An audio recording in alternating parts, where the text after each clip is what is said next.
این 3 تا رشته رتبه‌تو نابود میکنه. سلام، امیدوارم که حالتون خیلی عالی باشه. با آکادمی فرشته عباس‌پور در یوتیوب خیلی خوش اومدین.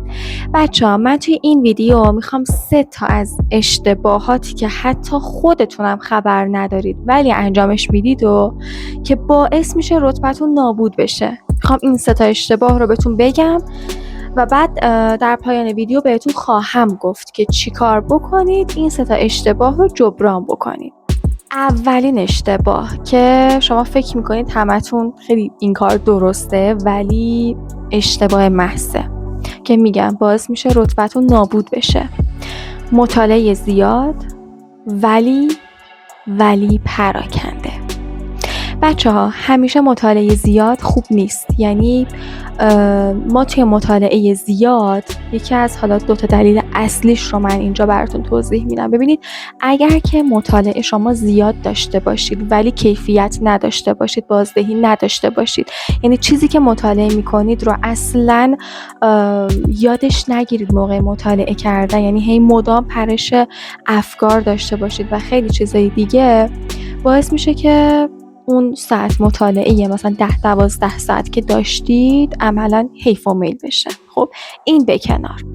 اما دلیل اصلی، یعنی اون یکی از دلایل اصلی بود، این یکی دیگه خیلی اصلی داره. تو دیگه فکر کن ببین چقدر این 2 تا دلیل مهمن. ببینید بچه‌ها، شما زمانی که مطالعه‌تون مثلا زیاده، خب کیفیت هم میگید که خب اوکی ما داریم، ولی 2 روز که دارید میخونید پراکنده است. بچه‌ها، 2 روزی که شما میخونید اگر که پراکنده باشه به هیچ درد نمیخوره. پراکنده یعنی چه خانم عباس‌پور؟ یعنی که تو بیای مثلا 5 صفحه ریاضی بخونی، بری مثلا 6 صفحه ادبیات بخونی، چه میدونم بری 10 صفحه مثلا برای هنری یا انیمیشن بخونی، بری مثلا 5 صفحه دوباره مثلا بری معماری بخونی و به همین صورت. ببینید شما زمانی که مطالعه‌تون پراکنده باشه و منسجم نباشه به این مشکل برمیخورید که بعد از یک تایمی به خودتون میایید و میبینید که من خیلی زیاد مطالعه دارم، کیفیتم هم خوبه، ساعت مطالعه بالایی هم دارم، ولی اصلا از هر درسی انگار من به قول معروف یه نوکی زدم. بچه این کار خیلی اشتباهه. حتما با مشاورتون، حالا حتما مشاور بگیری سال کنکورتون، چون که بالاخره اون مشاور به شما میتونه خیلی کمک بکنه. بالاخره هم خودش این مسیر رو رفته و هم بچه‌هایی که داشته این مسیر رو رفتن خب به یک موفقیتی رسیدن. اعتماد بکنید و از یک مشاور خبره کمک بگیرید. بچه از یک مشاور ماهر باید شما کمک بگیرید که خدای نکرده پشیمونم نشید. اشتباه دوم اسمش هست کولد تستینگ. یعنی چی؟ یعنی که شما وقتی که میخواید شروع بکنید به اجرای برنامه‌تون، فکر کن تو یک برنامه‌ای داری میخوای که اون اجراش بکنی برای مثلا امروزت. خب بعد به چیکار بکنی؟ مثلا اول از همه میری سراغ تست زنی کردن، یا مثلا بعضیا میرن سراغ تستای زماندار حل کردن. استوب. نه بچه‌ها، اصلا نباید اینجوری باشید. ببینید شما حتما باید مغزتون رو گرم بکنید. عین ماشین که استارت میزنیم گرم میشه، یکم وای میستیم، اوکی که شد و بعد شروع میکنیم به حرکت کردن. مغز شما هم دقیقا همینه. خیلی چیز پیچیده‌ای نیستش بچه‌ها. مغز خیلی چیز پیچیده‌ای نیستش واسه یه بحث درس خوندن.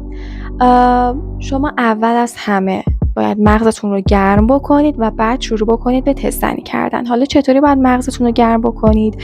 اگر برنامه‌تون در کنار اون مثلا تعداد تستی که داره یک مطالعه سبکی هم داره، اول از همه یه مطالعه سبک داشته باش، از درس سبک تایم کمتر بگیره و دیگه اون مبحثش تموم بشه بره. خب ولی اگر نداره و برنامه‌تون کامل تست هستش، یه حدوداً مثلا 5 تا 6 تا اینجورا تست بزن که مغزت گرم بشه، اونا رو تحلیل بکن و بعد از اون برو سراغ تستای بیشتر. خب بچه‌های عزیزم، مرسی که تا اینجای ویدیو همراه من بودین. ازتون میخوام که لطفاً ویدیو رو لایک بکنید، چنل رو سابسکرایب بکنید حتما، و هر سوالی هم که داشتید این زیر برام کامنت بکنید. به نظرم همه شما خیلی با مرور کردن موافقید و 99% شما اینجوری مرور میکنن که خب متاسفانه نتیجه چندان خوب به نظر نمیرسه. اشتباه سوم مرور اشتباه اسمش. خب بچه‌ها، مرور اشتباه خیلی میتونه به شما ضرر برسونه.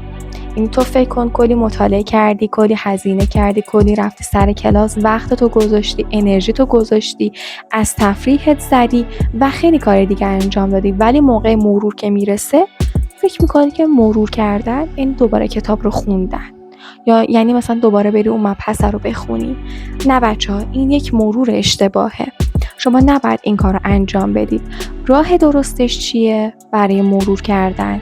این هستش که شما باید بیاید ببینید، ما توی مرور کردن، قبل از اینکه برسیم به راهکارش، اینو میخواستم بهتون بگم که ما توی مطالعه کردن دوباره اون مبحث یا اون کتاب، خب این گفتم مرور اشتباه به حساب میاد. حالا چه دستاوردی مرور اشتباه به ما میده؟ وقتمونو تلف میکنه، ازمون انرژی میگیره، توهم تسلط داریم، توهم میزنیم که ما روی این مبحث مسلط هستیم و این خودشو کجا نشون میده؟ توی آزمون‌ها، توی آزمونک‌هات و توی تست زنی‌هات. درصدت خودش رو نشون میده که آقا تو داری توهم تسلط میزنی، برو درستش بکن.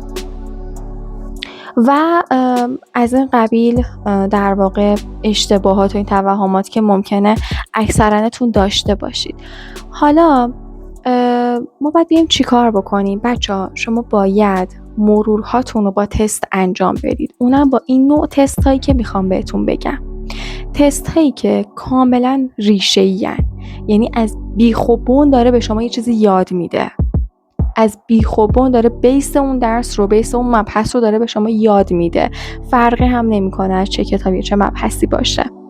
پس تستای ریشه‌ای باید بزنی، تستایی رو که مارکدارشون کردی، یعنی تستایی که خود این تستای مارکدار چند تا شاخه دارن، تستای نزده، تستای غلط، تستایی که درست زدی ولی خب با شک جواب دادی و چیزای مختلف دیگه، تستای پر تکرار و تستایی که اشتباه کرده قبلا. حالا اشتباهات تو ممکنه از هر طریق و به هر مدل و نوعی ممکنه وجود داشته باشه. پس شما از طریق این تستنی ها میتونی که یک مرور خیلی مناسب تر و خیلی بهتری داشته باشید. مرورهاتون هم سعی کنید که همونجوری که در ویدیوهای قبلی براتون توضیح دادم توی همون زمانها اتفاق بیفته که بالاترین و بهترین کیفیت رو براتون داشته باشه. مرسی که تا آخر ویدیو همراه من بودین. ازتون میخوام که لطفاً از ما حمایت بکنید که ما هم بتونیم براتون تولید محتوای بهتری انجام بدیم. هر مبحثی که ذهنتون رو مشغول کرده برام کامنت بکنید که در موردش براتون ویدیو بسازم. این ویدیو رو لطفاً لایک بکنید، چنل رو سابسکرایب بکنید و همین، مراقب خودتون باشید. خداحافظ.